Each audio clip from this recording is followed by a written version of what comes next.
Welcome, FinTech Talkers, where we dive deep into how technology, AI, financial innovation are transforming business models, reshaping the future of enterprise value. I'm your host, Patty. Today, we're talking about a major breakthrough at an intersection of AI, finance, and enterprise intelligence. One that could redefine how global companies see and manage their contracts, spend, and risk. Joining me is Brandon Card, CEO and founder of Terzo, or Terzo, as the word comes from Italy or Italian, and Brandon will talk about that.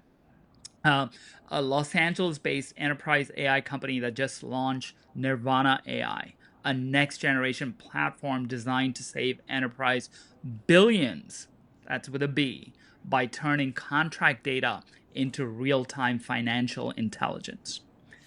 Brandon has spent his career bridging technology and enterprise operations, from his early days working in enterprise software to founding Terzo, with a vision of building the financial command center for modern business and enterprise. He's also an active angel investor. Brandon, great to have you on the FinTech Talk Show. Patty, great to be here. Thank you for having me. Excited to chat today. Awesome. So before we get into Terzo, can you tell us a little bit about yourself and what led you to build Terzo? Feel free to also talk about what you're passionate about outside of work. Absolutely.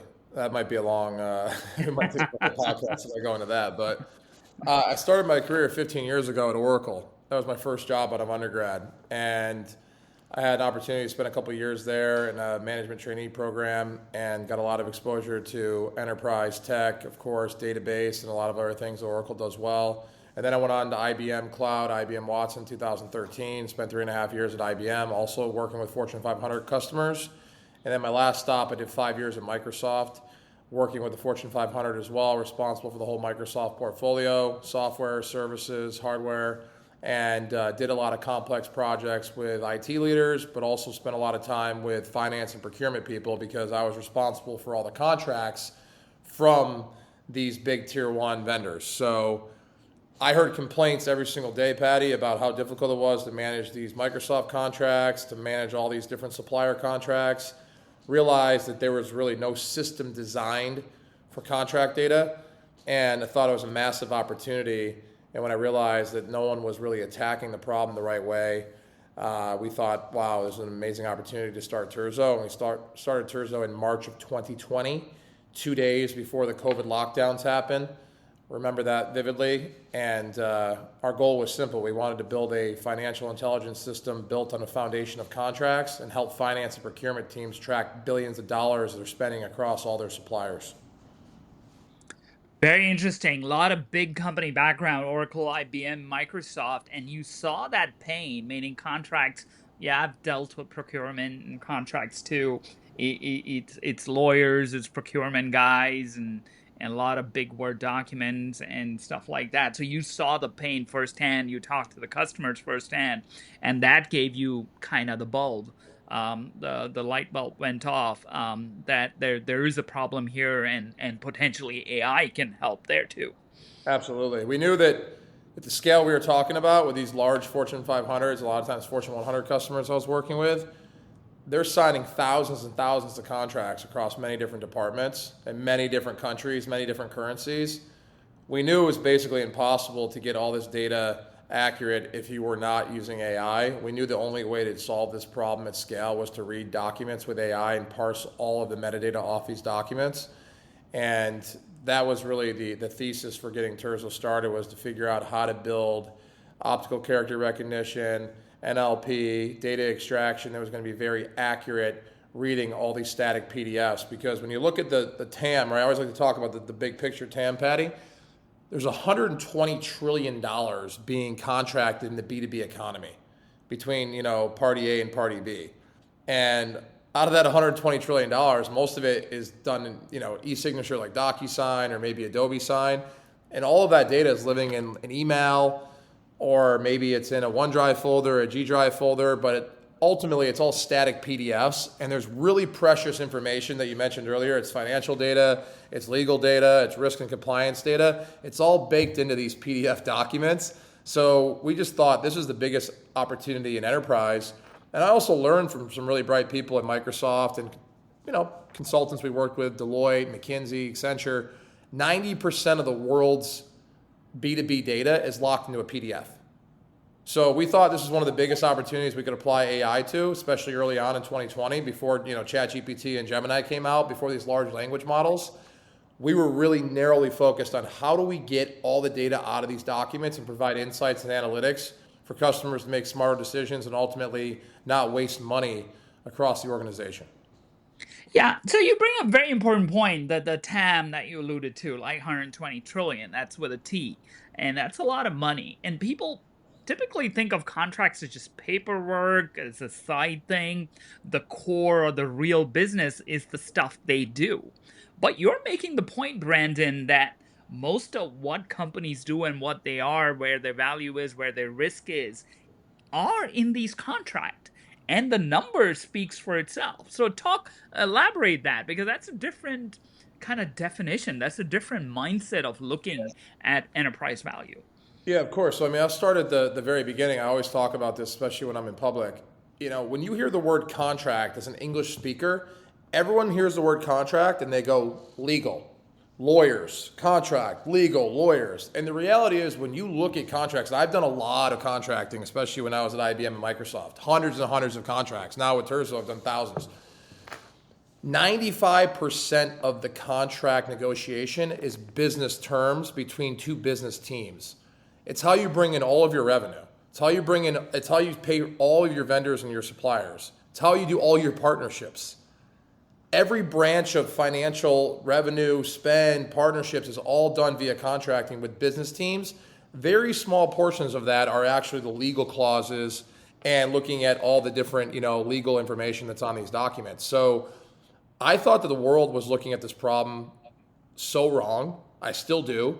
And when I was in these big organizations, I realized that the finance teams that were responsible for the budgets, the forecast, all of that spend, all of that revenue, they had to go ask lawyers, where's our data? And that was a huge problem. So I saw this happening over and over. And when I realized, wait a second, the finance and procurement team doesn't have the data from the legal team's hoarding it all in a shared drive behind the firewall, I thought, wow, this is a massive, massive blind spot. And people need to think about this differently. Contracts are financial assets. They need to be treated like financial assets, not like legal documents stored in a filing cabinet. And that was really the overall point of view we had on the world. And that's the point of view we brought to our first customers. And they agreed with us, right? And we thought, why are contracts an afterthought? You have SAP and Oracle that own the CFO office from ERP perspective. They have like 83% market share. But no enterprises in the world have contracts in SAP or Oracle ERP systems. They were not built for contracts. They were just built for. So we thought, wow, this is a monster opportunity. We want to go put everything we have into it. We want to go build a company around this for the future. And 5.5 years later, we're very excited about how much we've accomplished, but we have a ton more to do, and we're very, very motivated. Fascinating. That's really fascinating and very fintech talk-y, if I can say that. We often say that data is the new oil, but in your case, and you proved it with numbers and the significance of contracts, that contracts are the oil fields. Contracts are the foundation everything else should be built off of. Transactions are super important, obviously, with the ERP and the general ledger. But the only reason why a transaction happens is because you agreed to a contractual term, and then that business arrangement is decided, those payment terms are decided, and payments happen from an ERP because a contract was signed. So we believe everything should be built off the contract data layer or the contract data lake, and you can do so much on top of it when you have accurate, trustworthy contract data. And we believe that every application in the future that finance or legal or procurement or supply chain uses is going to be built off the contract data layer. And that is going to be the way that businesses operate in the future. That's a fascinating point in terms of contracts being the foundational layer for business, for value, for risk. So, Brandon, you mentioned that you talked to some of your early customers and they understood that. But how are you having that conversation? Because it's a kind of a mindset shift of how people see contracts. Can you talk a little bit about that? Yeah, absolutely. So, I mean, we do always have to bring awareness and educate customers on how to rethink about this whole issue of contracts and where value is derived from these contracts and the fact that they are financial assets and they drive all their revenue, they drive all their expenses, they drive all their partnerships. And that's oftentimes how we have to think about it, right? When you're a CFO, you're worried about three branches of relationships, right? You're worried about, number one, your revenue. That's usually the number one thing. How do you drive more revenue? Well, you drive revenue with customer contracts, and those terms are agreed to in a PDF. And then you have your billions of dollars of supplier expenses, also in a PDF, signed by your procurement team. Oftentimes, you're doing purchase orders and invoices with systems like Ariba or Coupa, also PDF documents, static PDFs. And then you have your partnerships. And, you know, if you're a big tech company, you have a lot of partnerships. And the thing about partnerships is tricky is that you have revenue coming in through partnerships, and oftentimes you have expenses that you pay out through partnerships because you're taking a certain amount of commission or fees on these partnerships. So it's actually two-sided with revenue and expenses. So when we talk to customers about all these type of relationships and all these different, you know, dollars coming in and out of the company, they realize, wait a second, all this isn't a static PDF. How can we let our legal team just hoard all this data? How do we not have insights? How do we not have analytics? How do we not have reporting, search on top of all of this data? Because the reality is, finance people have been living in SAP and Oracle for the last 25 years. I mean, literally since I was since I was young, right? I mean, in the 90s, you had these accounting systems with all of your transactions in your ledger, but the contract data has always been missing in these systems. And the challenge is too is that the procurement systems like SAP Ariba and Coupa and GEP, et cetera, they didn't have contracts solved for either because they had no AI. So, perfect example, you'd have to go into Ariba and key in 80,000 different contract details and key in 20 data fields from each contract across 80,000 contracts. Well, guess what? No one's doing that manual work. It takes thousands of hours and an army of people to do the work. So no one has the data. Everyone's reactive. So when things happen like audits, everyone's playing from behind. Everyone has to go find the data, hire consultants or the big four to go find this data. Oftentimes it's in many different repositories, many different emails, many different spreadsheets, and it's a huge data problem. And I think that combination of this AI world we're in now, also a lot of pressure that leaders had, Patty, during the last few years with the markets and inflation and supply chain and the Joe Biden presidency, absolute disaster, obviously. All that stuff caused people to rethink about this and say, wait a second, how are we going to continue to improve margin? How are we going to continue to cut costs? How are we going to be efficient? Well, we need this contract data to make decisions. And that was one of the big gaps that people realized during the last few years that I've witnessed is that there's been a lot of pressure from Wall Street and investors. And the only way to actually get this information is to go deep into all these contracts, figure out how to optimize revenue, figure out how to be smarter and not waste money with your supplier expenses as well. Gotcha. And you're almost a perfect storm that you described, right? So AI being a big catalyst, but obviously people were struggling in companies and inflations and macroeconomic and geopolitical situations kind of helped. Now we got tariffs. Yeah, exactly. There's always something, right? There's always something. Tariffs too, Yeah. yes. And tariffs are kind of contractual in some sense. But AI was a big catalyst. So let's talk about how that kind of triggered and your recent launch of Nirvana. But before we go there, I know we briefly alluded to that during the introduction. So the name Terzo, it has a significance. And it's Terzo, I think, and you can say it better in That's right. Italian. So tell us why, and what does it mean in Italian, and why that name for the company? Well, my co-founder, he passed away unfortunately almost 2 years ago now. But my mother and his father were both from a similar region in Italy, so that's how we came up with the name. And we were trying to figure out, one powerful name that would show, okay, we're managing third-party relationships, whether that's customer contracts or supplier contracts. Essentially, these are all third parties, and Terzo means third. So we thought, okay, that'd be a powerful name. We kind of like the name Terzo because it's kind of like Oracle, right? We can grow into anything in the future. Right now, we're focused on contract AI and financial intelligence. Well, We might do payments down the road. We might do blockchain down the road. We might do HR applications down the road. So it kind of gives us that flexibility of being, a tech company that offers a lot of different solutions with just a generic name like Terzo. Yeah, that's very powerful. Generic, but very powerful and beautiful. Kind of represents that third party notion in the business and kind of aligns with your philosophy where you're saying these things are foundational. The things that you do with third party kind of defines your business in many ways and to kind of support that kind of mindset shift. So, very powerful name.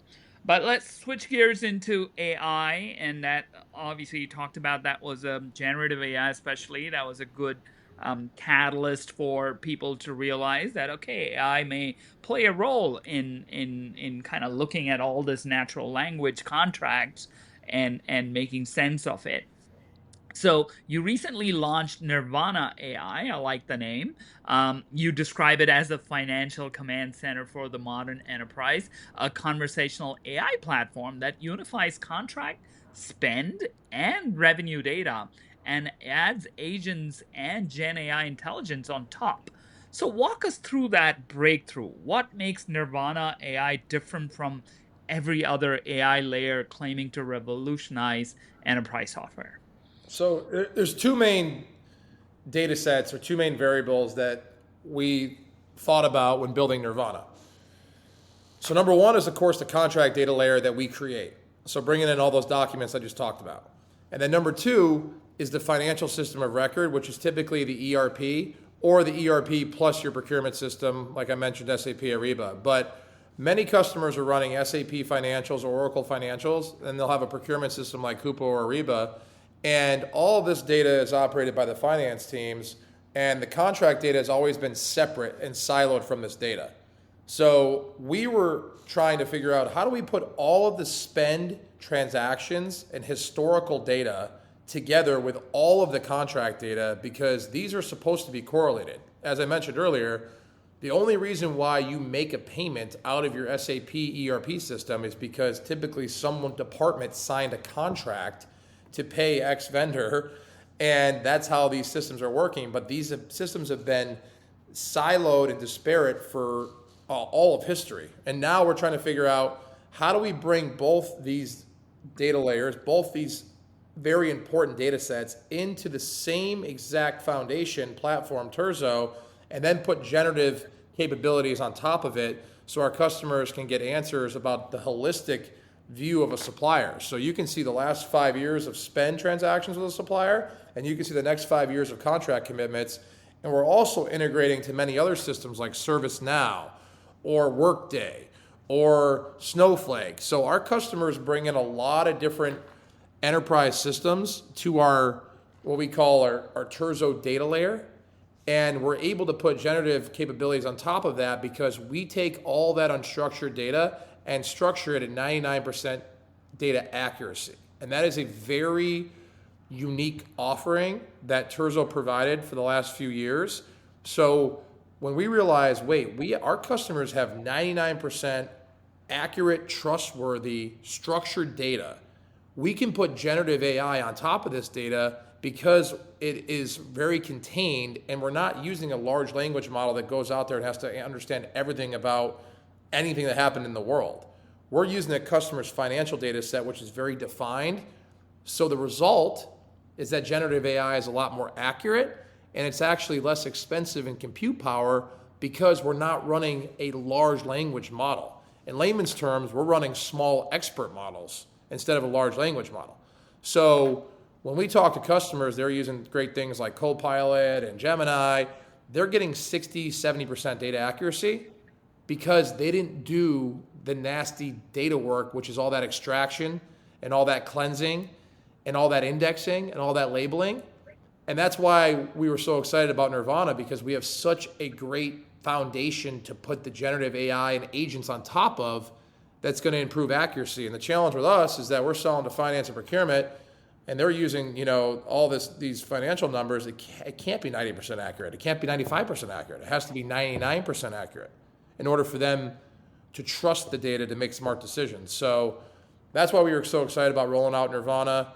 And not to mention, there's a lot of things that we're going to be able to automate, like renewals and negotiations and executive reporting, because we have such a structured data set, generative AI is just going to be a very nice, powerful addition on top of that data. Very interesting. And if I can take an analogy here, Brandon, so in enterprises, typically banks and other enterprises too, they have this notion or have had like of an enterprise data warehouse. They where they consolidate transactional data from these siloed systems, like you talked about the ERP, you talked about the procurements like the Coupas and others like HR and stuff, and then the marketing or the analytics team kind of analyzes those transactions and sees patterns and develops business intelligence. Yeah. What I'm hearing Terzo is doing, it's kind of building that enterprise data warehouse, but now That's just right. not with structured data, but with the entire enterprise knowledge. And contracts is your first kind of record, but it could potentially be extended to all the know-how of the enterprise. Am Yeah, I reading this correctly? that's right. And I want to just say a great point, because people are probably wondering, well, what about Snowflake? What about Databricks? Those are incredible companies. Both of them are incredible companies. They have a simple gap. How do you get 100,000 contracts into Snowflake or Databricks? Well, guess what? Patty has to key it in. You can't just upload the documents to Snowflake and get a structured data set, right? Snowflake doesn't have that AI capability to read and parse all the contract data. Either does Databricks. So the enterprise data lakes have a huge gap. They don't have the document data. They have all the structured transaction data, and they've been doing this for years with these data lakes, but they don't have the document data. And in fact, if you look at Snowflake, they're going out there and making acquisitions now to figure out, how do we get the document data? Databricks just raised, I don't know, $120 billion valuation. I think they're worth more than Snowflake now, but they don't have the document data. So the gap that I saw throughout my career, and I was working with the biggest companies in the world, I saw them building these data warehouses. I saw the Snowflakes and the Azure data warehouses and everything else, but all of them were missing the document data. Right. So that's why we were so narrowly focused on, okay, we're going to get the document data, which is the contracts, the invoices, the purchase orders. And then another thing that people forget, Patty, which is extremely important, the parent-child hierarchies. If you're a Fortune 100 company, you have a master agreement, an MSA with a supplier or even with a customer, and you have like 50 amendments and change orders off of that master that need to be mapped so you understand the relationships and you understand how these terms are governed. These data lakes and these data warehouses cannot do this. So it's a massive, massive gap that we saw, and we integrate with these data lakes like Snowflake and Databricks, but we're filling that document gap that they cannot fill. And we think that that was the massive opportunity years ago when we were building Terzo and incubating on Terzo. Yeah, the document, the parent-child, or the relationship, and I think you're purpose-built. So Exactly. you're identifying where the value is, where the risk is, and flagging risks before they hit the P&L, kind of what the information in the contracts are. Some of these horizontal platforms, yeah, they're good, but you have to kind of figure out what to put in and how to Yeah, build the I will tell intelligence. you that arguably the best AI company in the world right now, Palantir, right? They're probably the flagship AI poster child of AI, right? And they're an Yeah. amazing company, Yes. amazing company. Overall, $400 billion valuation right now, right? And they prove that they can do a lot of different capabilities with AI. But they were purpose built years ago to track For people. That's for the truth. They're defense. tracking Yeah, terrorists, defense. they're Yeah. tracking people, they're tracking cell phones, they're tracking all these different these metrics. We're the Palantir for finance. We're built specifically for this use case and this application, and we do compete with Palantir because they come in and say, "Hey, we'll build you a very powerful solution on top of AIP. We have an AI platform, and we'll build an application layer for you, whatever you need, Mr. Customer." And we go in and say, "Guess what? We have the application ready for you out of the box because it's purposely built for finance and procurement." So oftentimes we'll see Palantir come in to compete, but they're such a generic, broad platform, and they're driving billions of dollars in revenue from defense and public sector. We are purposely built for the CFO, procurement teams, and these financial use cases. So we're very confident about our positioning and our focus. We're not trying to boil the ocean. We're not trying to do everything. We're trying to figure out how to get all this contract data and insights in front of our customers so they can make smarter decisions and drive, improved performance, whether it's revenue or whether it's expenses. Yeah, I love it. purpose-built, the Palantir for finance. Yeah, I know Palantir is big. Alex Karp and I like Joe Lonsdale and those guys. Oh They yeah, they're did. great. I mean, great company. I couldn't say enough good things about Palantir. I was a shareholder, privately, and I think the company's absolutely phenomenal overall. But the point is that we focused on a very narrow swim lane, and we're continuing to focus on that, and we're not trying to do everything. And I think that the purpose-built application is helping our customers deploy faster because we can get deployed in a matter of weeks, not months and not years. So that's really important for our customers, time to value, getting deployed quickly, and being able to get value next quarter, not 5 quarters out. Yeah. And one of the things we talk about in FinTech Talk is category defining, right? I can see this, Brandon, that this purpose-built AI or agentic company for finance, the Palantir for finance, the intelligence for finance, kind of the copilot, kind of the agent for CFOs for the enterprise is a category by itself. It's just not like one function or one agent or one company, right? And you have, yeah, as you said earlier, you're taking contracts initially, but you could expand to other things. Yes. And with contracts, you are definitely looking at the P&L, the transactions, the payments and stuff, but you could go into other aspects of the finance or the function of the CFO, which is expense management, spend management, which you're doing already, Yeah. but maybe at different levels. Absolutely. There's a lot of applications that we built on top of the data layer. We have inventory intelligence. We can track parts in your supply chain if you're an automaker or you're an airline. We can track all your services spend if you're spending billions of dollars on, consulting firms. We can track your rate cards. We can do spend analytics across many different categories. We can do obligations across different, types of contracts and obligation tracking. We can do legal clause comparison. So we can build a lot of applications on top of this very rich data layer. And that's been our focus the last few years, is being able to build purpose-built applications out of the box for our customers so they can get up and running very quickly. And one thing I want to mention, I think it's important, and maybe you know this, Patty, but because you're obviously, you've been in the space a while and talked to a lot of bright people, but when you look at the enterprise, right, we're really focused on the enterprise, the large, complex enterprise. If you look at just the Fortune 500, right, a lot of big companies that we're working with, they spend 95% of all the money in the B2B economy. 95%. So when you look at companies like JP Morgan Chase, or you look at companies like Amazon or companies like Microsoft, their supplier spend is 20, 30, 40, $50 billion a year. So when we talk about working on these complex use cases, we're not focused on going down market and trying to sell to everybody. We're focused on companies that operate in 100 countries, that operate in 30 different languages, 20 different currencies. Extreme complexity is where we excel, and where we've built our brand and our business is with the most complex organizations in the world. And we think in the future we can eventually go down market, but we're not worried about going down market. We're worried about going very deep and wide with our existing customers in the enterprise. And we think that that's the huge pain in the market, is really the enterprise Fortune 500.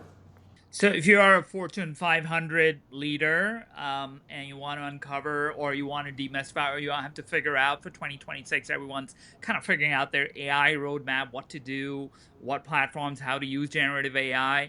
But you should be asking, where can you uncover hidden revenue? Where can you uncover or flag risk before they hit the P&L and cut thousands of hours of manual work? If those are the questions you're asking or thinking about, you should look at Terzo and talk to Brandon, because he already has it. He's done this or doing this for Fortune 500 Well, companies. we've done this. Yeah, we've done this a lot, and we're continuing to do it. But, when people say to us, oh, have you guys deployed? Another thing I think is important, 95%, another 95%, 95% of all AI is R&D. It's not in production. We're very proud to tell you, you go talk to our customers, they're in production. Right? They're in production using Terzo every single day. This isn't an R&D science project. We're literally deploying in production, sitting on top of ERP platforms, sitting on top of the procurement platforms, and we're rolling this out to our customers. And that was a big focus of ours. And we got started, like I said, in 2020, but we were rolling out our AI to beta customers in 2022. And we were using real data to train our neural nets and to train our humans in the loop, right? This wasn't synthetic data that we were buying from the same source everyone else is buying. And people always say to me, Patty, why, every day people say to me, why is Terzo AI better than all the other AI in the market? It's really simple. We fed our AI models real customer contracts. And that was the work we did early on. We weren't buying synthetic data like all the bright guys in Silicon Valley. With all due respect, they're all buying the same synthetic data sets. That's why all their models are pretty much the same, and that's why their accuracy is about 60%. When you look at DocuSign, right, the funny thing is that, I hate to be so disrespectful, but Gartner says DocuSign is the number one CLM in the market. Everyone knows that's bullshit. Everyone knows that's bullshit. So DocuSign's accuracy is probably not even 60%, right? And the reason why is because it hasn't been, there's a lot of reasons why, but it hasn't been trained on these customer contracts for years. There isn't a human in the loop process. There's not the right extraction happening. There's not the right indexing and labeling and happening. So there's a lot of this dirty data work, I call it, that has to happen in order to drive accurate results. And accuracy is probably the number one thing we've been talking about for years as a company. And we continue to focus on the accuracy and trustworthy data. It's the difference of why our customers can feel confident using our platform. Yeah. No, it goes back to that purpose built. And I think a lot, like you say, a lot of things are R&D and lab projects, and they're looking for a problem to solve, but you started with the problem and where the value is. And you pivoted on contracts, and there's a lot of hidden value there, right? And you really built like the business, the platform, the Nirvana, and the business around it. So kudos to you. I think everyone should take notice. But on that, let's kind of pivot on to that go to market and enterprise. You're targeting the Fortune 500. Kind of adoption cycles are long. Oh yeah. Oh, yeah. So how do you navigate that? What is kind of your GTM or go to market strategy look like? So, I mean, right now we're doing a lot of what I call just direct enterprise sales. We haven't done a lot of marketing. We're about to start doing a lot more marketing and advertising. We actually did our first real advertisement ever last week in the LAX airport Delta terminal. Yeah, I saw that. Oh, Yeah. you did? Okay. No, yeah, thanks for that. We were excited about that. That was our first one, and we're almost going to be 6 years old. So we've been doing a lot of direct selling through the network, referrals, going to events, meeting buyers. But yeah, it's been a lot of word of mouth. That's how we've gone to market, and we're now trying to, go to market with partners. That's going to be a big part of our growth strategy, is going to market with great partners that have existing relationships. The big consulting firms and the big, tier one tech vendors that have been in these customers for many, many years. We want to go in and figure out how we can, complement and supplement some of the work they're already doing. But when you look at, how we're meeting customers, a lot of it is face-to-face interactions. We go to a lot of events. We try to meet with customers in person as much as we can. We've had our own events, but we also go to a lot of industry events. And we don't do a lot of the digital ads or the SEO or the Google ads like a lot of these SaaS companies do. We really try to get in person with customers, understand their pain points, understand if Terzo is a potential fit for what they're looking for, and building really, deep relationships with our customers and spending a lot of time together, face to face. And that's a big part of our overall strategy, is getting in person with customers, getting to know them, getting to see how their processes are, and getting to know their people. It's a really, people say it's an old school type of model, but the thing is that's how customers have success with these big, complex global projects, is that you can't do everything over a 30-minute Zoom call. So Yeah. we like to spend as much time with our customers as possible, doing workshops, doing whiteboarding, doing, all these different type of exercises in real life with our customers. And it was a challenge early on when we started the company during COVID.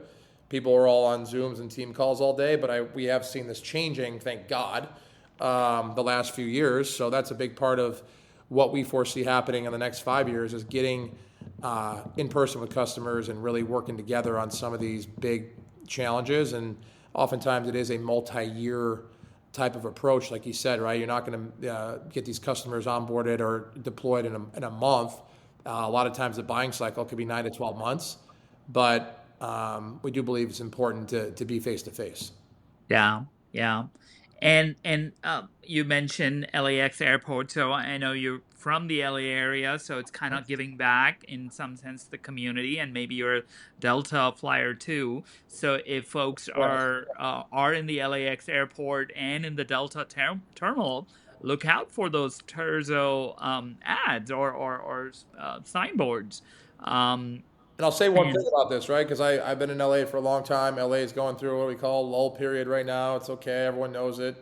It's all good. San Francisco's coming back because of the AI boom, and it's a pleasure to see San Francisco coming back. So I spent a lot of time in San Francisco over the last decade. Have a lot of friends up there. But we're really excited to be one of the only enterprise AI companies in Southern California, right? All the AI is happening in San Francisco, Bay Area, San Francisco. We're trying to build a great community and a great presence of being enterprise AI B2B company in Silicon Beach. We're going to be building a big office presence there. We're going to be recruiting a lot of top talent from NorCal to come down to the sunny SoCal. We believe LA is going to be a great city in 2028 with the Olympics. We believe LA is going through a cleansing period. The truth is that every city kind of has its day, and LA is not a typical hot spot in 2025. But we're going to make investments and bet on LA for the future because we know there's a lot of good stuff happening there. And I'm really bullish on the city overall. I think there's a lot of great talent there. We came up with the idea for Terzo in LA. We did all of our whiteboarding, early strategy sessions in West LA, Marina Del Rey, Playa Vista, and we're very, very excited to be able to build a great community there in the future. And it's something that we're fully invested in doing. So I personally think this was a nice gesture just to start LAX. I'm a huge Delta guy. Our team flies Delta all the time. Delta has an amazing new terminal there, as you probably saw. They did a lot of construction, put a lot of money into it. So it was really a full circle moment for us to be able to put up that purple Terzo at LAX. That's great. That's great. No, I think I'm bullish about Silicon Beach, as it's sometimes called, and it's great that you're doing that and attracting talent. UCLA, USC, and even UC San Diego and UCI. There's a lot of good schools there, so there's a lot of pool of talent. So I don't see any reason why it couldn't become another AI hub. And I know folks like Endural are there in Orange County already, and slightly different, meaning they're kind of more military hardware. They're almost a new Lockheed. But You have I think incredible talent in Southern California, right? Anyone who says that's not true, it doesn't know what they're talking about. true, true. Southern California has diverse talent. You have the number one port there with Long Beach, right? You got all logistics activity happening there. You got defense and aerospace there. You got pharmaceuticals there. Of course, you got media and entertainment that's going through kind of a transformational time with Hollywood and everything happening. But you have an extremely diverse talent pool in Southern California and very high GDP, by the way, because of all the people in that metropolitan area. So we're not giving up on LA, I'll tell you that right now. And I know a lot of people have been down on LA, but I have a lot of confidence that city is going to come roaring back. And, I think that we can recruit top people from all over the world to come live in Southern California. Amen, and that should happen. And we like Southern California, so I'd love to see that happen. So what's next on the roadmap, Brandon? So Nirvana AI is today's financial command center. What's coming tomorrow? So, when you think about the short term, we'll call the short term the next year or so, we're thinking about Nirvana, generative AI, agents, the ability to automate as many of these back office jobs as we can so our customers can run more efficient, more profitable organizations. And that's going to be a lot of our work. And our chief product officer who just joined us is going to be spending a lot of time with our head of AI on making all this come to life for our customers. And we've already got a good head start on that with a lot of big customers using the platform today. But when we think about like the future of tomorrow, the future of finance, we just don't see a world where contracts are not on the ledger. We do not see a world where contracts are going to be moved into a blockchain type of environment and smart contracts are going to be issued, especially when you look at commodities that are, where pricing is already pre-negotiated. We think there's a monster opportunity to put contracts on chain. We think there's a huge opportunity to do smart contracts because we have all of this structured data with all the obligations, all the payment terms. There's so much automation that can happen. We see the fiat system changing drastically, right? And you see with all this administration with Bitcoin and Ethereum and all the push on everything that's happening there. And then obviously we see quantum computing coming out. That's early days. Right now we're all talking about AI, and us as humans, right? We always get caught in these cycles of hype. And right now everything's AI, AI, AI. I was just laughing with the team this weekend. I said, you know what? Everything's AI right now, but watch, next year it's all going to be quantum computing, right? Every year these humans jump on some new trendy topic. But I do believe that there is going to be a big, push of innovation for quantum computing. I believe that's going to, spearhead a lot of things with smart contracts and blockchain technology. I think a lot of customers are going to start looking at things like stable coins. I think that we're going to see a whole new financial system and get away from this fiat system where we can just print $19 trillion, which is the biggest fraud nonsense I've ever seen in my life, right? I think everyone understands that if you hold cash, you just lose 13% every single year. So I see the whole financial system changing, and I'm building, and we're building for, people that are even a decade younger than me. And they grew up on iPads. They grew up with iPhones. They grew up with really powerful tools at their fingertips. They're not going to accept this legacy fiat system where you have to do all these manual processes to send a wire and wait 4 days and see if it even, was actually wired across the world, and put in a Swift code and do all this manual crap. I mean, the whole system's going to change, and we think that the $120 trillion that I keep talking about being, contracted across entities, we do believe eventually the majority of that money is going to be on a very secure blockchain infrastructure. And we're going to be in a very great position to be able to put that contract data on the ledger for our customers and do contract to payment tracking, contract to payments all together with one workflow powered by AI and agents. So that's the world we see tomorrow. That's the future of finance that we envision. And we just brought in, Zayed Rajabi, who's an amazing leader. He did 17 years at Microsoft. He was also the head of product at Coinbase.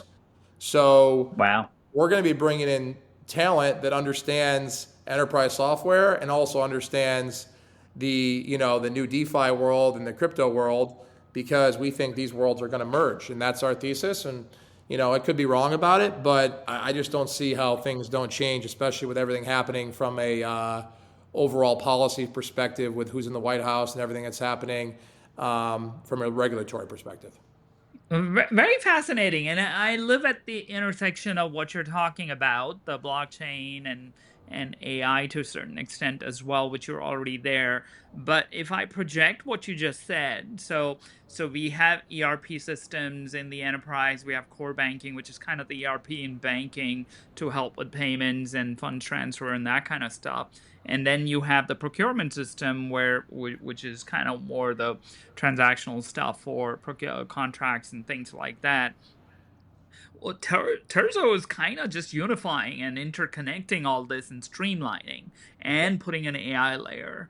And then eventually, with blockchain becomes, quote unquote, the system of record. You're looking at all these things coalescing or consolidating into a Terzo-like system. So Terzo could be that enterprise system which does all three of those things. So the ERP. That's what we wake up every day and work our butts off for, right? Is that we're not trying to be a point solution or just an application. We see the entire ERP landscape changing. We see, younger people that are going to be CFOs having zero interest in using SAP or Oracle or Workday for that matter. And we also know they're not going to use Coupa or Ariba. So there's going to be a whole AI layer that is native AI that's powering all these financial transactions. And I think that ERPs, are going to be databases if they're not already, right? They're just massive databases. So we're going to sit on top of these databases, but we don't think that a lot of the user experience is going to happen inside these legacy systems. We see a world where there's going to be a whole new AI-powered financial system or source of truth, the command center, and that is where we're going to go raise a lot of money to go build. And I think SAP and Oracle, like I said, they have over 80% market share when it comes to ERP, and these companies are huge and they've had a lot of success.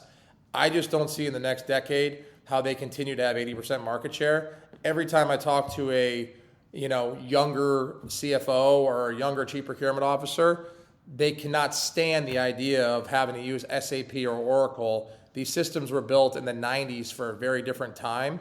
And we see a monster window of opportunity to build an AI-powered ERP.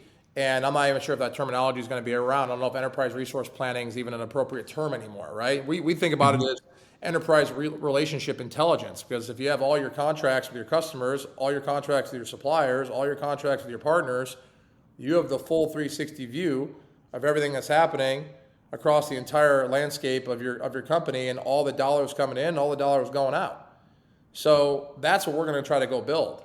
And I can tell you that it's going to be a very hard mission, but that's why we're here. That's why we dedicated our lives to this. We want to build the next Oracle. We want to build the next SAP, and we think that that opportunity is there for us. Yeah, I think you're well on your way. So you bought up the investor and raising capital. So are you raising capital now? Because we have a lot of VCs who listen to the show. Yeah, we'll be raising our proper Series B round most likely in Q1 of 2026. And we raised $40 million since we started the company. Majority of that money went into getting this platform enterprise ready and making sure that we could deploy with the Fortune 500. But now we have our product market fit. Now we have customers across 13 verticals. We're going to go raise capital to go build out our go-to-market. We're going to build out ability with FedRAMP and ability to serve the government. We're going to go into defense and healthcare and get industry-specific applications, because we think that that's the next big opportunity, is being able to go into the federal governments and be able to help highly regulated industries like healthcare and financial services. And we're going to raise probably $50 to $100 million to go after this vision. And we truly believe that we are better positioned than any AI ERP out there. Right? When I see Andreessen invested in a few AI ERPs, they don't have nearly the contract foundation that we have. They don't have the experience deploying the Fortune 500 like we do. We believe we're the best positioned young company to drive the new AI ERP solution. And that's what we're going to go raise capital for in 2026. Yeah, it's a category on its own. And I think you have a story. I think you attract better investors than the ones you named. And I know Peter Thiel and Joe Lonsdale, they have something, I think it is a Lord of the Rings name, Arabar, or some kind of defense and banking intersection. Are you plugged into that initiative, or did you look into that? No, I'm not, but I can tell you I'm a huge fan of Peter and a huge fan of Joe, and that whole team that, the guys that were behind Palantir early days. I think they're extremely bright. I think they understand a lot of enterprise problems better than most investors. So, we're definitely going to be looking into, I would say, these type of enterprise-specific vertical solutions. But we really haven't seen anything in the market, or at least I haven't seen anything in the market that's been built off the contract data layer and focused on building that contract data lake out and then applications on top of it. But we believe that the ERPs of the future are going to be, and payments are going to be made based off of the contracted terms. So we think everything right now is being done backwards, right? Yeah. So, No, totally. Yeah. That's the opportunity we see. And I haven't been very, just like when we were building Terzo, the truth is, Patty, I wasn't out there telling everyone what we're doing, because I knew people were going to, competition that has a lot of cash was going to go out and steal our ideas. I see people stealing our ideas from our website every single day, by the way. So I'm very careful about what exactly I share with the public, because we do a lot of things in stealth, and we don't put a lot on our website about what we're doing, because there's so much intense competition by heavily funded companies and a lot of companies that are going to go after this rich data opportunity. But I can tell you right now that our customers and our employees know exactly where we're focused. And there's a lot of excitement and there's a lot of confidence in what we're doing. And I'll definitely be doing road shows and meeting with really bright investors in 2026 to talk about how this is a multi-trillion-dollar opportunity. And it's probably one of the biggest TAMs that a lot of VCs neglect, because again, when the typical VC or human that hasn't operated, and the reality is, let's be honest, 90% of VCs never operated, never really ran a business. They just got their MBA and they follow on to rounds and they get rich off of the same 10 companies, right? We all know how that works. Very few VCs understand how businesses operate and the data problems and the people and the processes inside these businesses. But we know when we talk to really bright, experienced operators, the investors, they understand this is a very, very big opportunity, arguably the biggest opportunity in the enterprise from a data perspective. Yeah. So if you're an investor listening to this, kind of 120 trillion we talked about, TAM, and category defining, it's potentially disrupting that whole value chain of enterprise ERP, procurement, and maybe the modern core or neo core in banking, doing stablecoins, payments, and stuff. Um, Brandon and Terzo are building kind of that new category. So if you're an investor looking at getting in on a Series B for a new category defining company, definitely reach out to Brandon. And Brandon, where are you typically on social media? LinkedIn, X, combination? Yeah, I would say I'm a heavy LinkedIn user. I haven't really adopted X as much as I should have, although I do enjoy following a lot of bright people on there. But LinkedIn is where I spend the majority of my time. It's where I do a lot of my posting. It's where I put a lot of the company updates, images, all that kind of stuff. So I'd say that's the number one platform for me. And X is on my to-do list for 2026. I got to get better at X for sure. But LinkedIn is definitely where you can find me and where I'm most active. Okay, awesome. Any closing thoughts you want to leave our audience with, Brandon? No, I would just say that, where we are now, we we've thought about this space for a decade and building applications on top of this contract data layer. And I can tell you that we had no idea that it would be adopted across so many different teams so early on, Patty. And that is a pleasant surprise for us. It also creates a unique challenge. But we have CFOs using our platform. We have procurement teams using our platform. We have supply chain teams using our platform. We have risk and compliance people using our platform. We have, lawyers, legal teams, GCs using our platform across 13 different verticals. So we knew this was a broad problem. We knew that we could be, a platform that could really scale horizontally. But to be, 5.5 years old and to be able to be spread across this many different stakeholders, this many different use cases, for us, it just shows you how big this opportunity is. And we're incredibly motivated and excited about the space, and we think there's a lot to do here. It's not going to happen overnight, but we do believe that we're going to build a ServiceNow type of platform company, and we're going to have really sticky customers that are going to be lifelong customers. And like I said, our goal is to build the next Oracle. That's what I wake up and get motivated for every day, right? I don't want to build a point solution that's worth $2 billion. I want to build a company that's as big or if not bigger than Oracle. That's my dream, and I can tell you that's the Terzo team's mentality when we wake up and come to work every day. Yeah, so there's a new Larry Ellison, guys, and he's in Silicon Beach in LA, and he's building the new Oracle and Terzo. So Nirvana AI is available now, and Terzo already has multiple I'll leave you with one more thing because I was going to post it on Sure, LinkedIn. sure. In 2011, when I was at Oracle, I got the Larry Ellison Jr. Award. Wow, there And you go. So and I have that. I have good intuition. I have that saved at my parents' house still. I saw it when I was recently visiting my family. I have that little Oracle, award saved, and I'm very grateful for my time at Oracle. I think the world of the company, and obviously Larry is, an incredible leader, one of the best to ever do it. But I said back then when I got that award, my dream is to build my own company. My dream is to build my own legacy. And, I've always been motivated on doing that. That was always how I was wired. And I'm very grateful and, thankful to be in a position to do that every single day. And it's a very special ability. It's a very special opportunity to lead great people. And I tell you what, our Terzo's got great people. And this is a people game. So I think as long as we continue to hire great people, we're going to have a lot of success. But yeah, my dream is to be similar to Larry, and what he's accomplished is absolutely incredible what he's done. And it's a great example and great motivation for someone like me.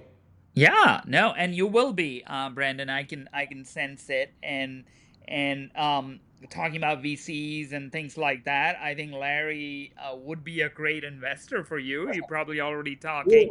If he Um, understood what we were doing, he would love what we're doing. Because this plays right into where Oracle has made a lot of investments, and this fits right into the Oracle overall strategy. I can tell you that. Yeah, I know through his, meaning it's a different entity through his son. I think they're doing the kind of the media build out with a lot of the media acquisitions, but this enterprise is his thing, right? He's done it and he's changed over the different cycles. Obviously, he's doing a lot in AI capacity now because the Oracle Cloud, I think, does more GPU load than some of the other Yeah. hyperscalers.